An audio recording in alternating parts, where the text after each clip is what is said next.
কান্না হাসির খেলা, এই তো জীবন।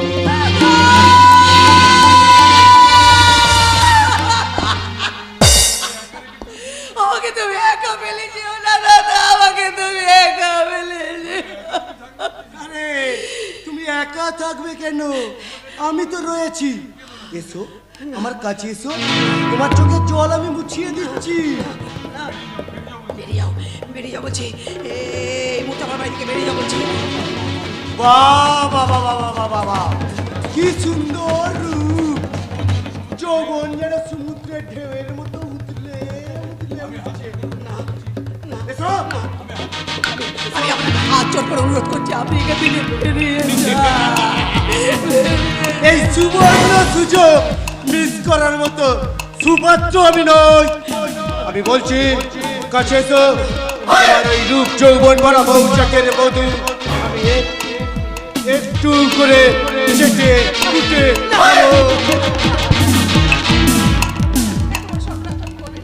খারাপ লাগছে, খুব খারাপ লাগছে তাই না?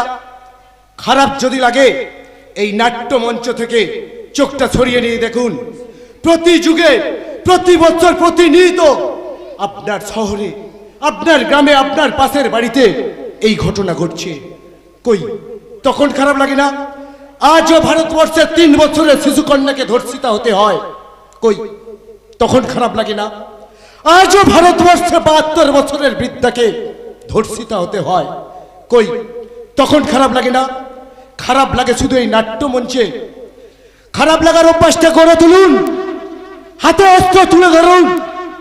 তবে তবে এই নাট্যমঞ্চে রাবণের জন্য নয়, আপনার এলাকায় যে সমস্ত রাবণরা ঘুরে বেড়াচ্ছে তাদের জন্য।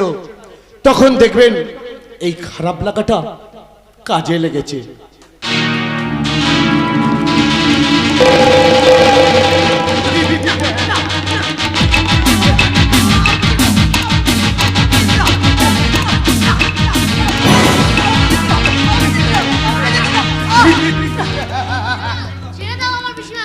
মদন, তুই এই কেউটের বাচ্চাটাকে খেয়াল রাখ, আমি এই সুন্দরীকে নিয়ে ঘরে মজা করছি।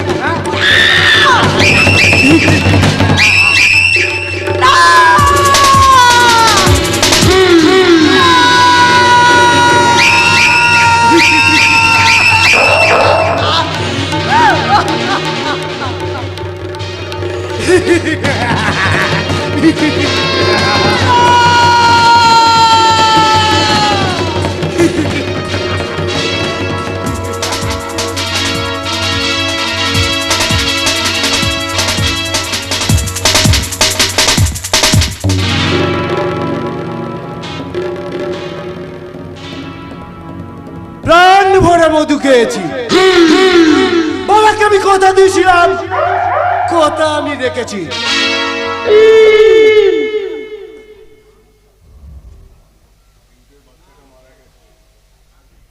কেউটের বাচ্চাটা মনে হচ্ছে মারা গেছে। না না, এখানে আর থাকা ঠিক হবে না, যাই কেটে বলি। কেউ এসে বললে ঝঞ্ঝাট আরো বাড়বে।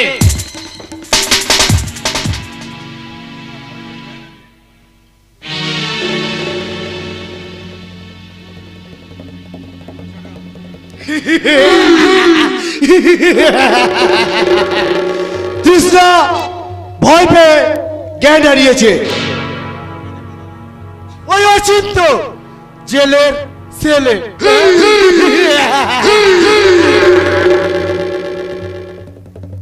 আরে কেউটের বাচ্চাটা একদম ফিনিশ।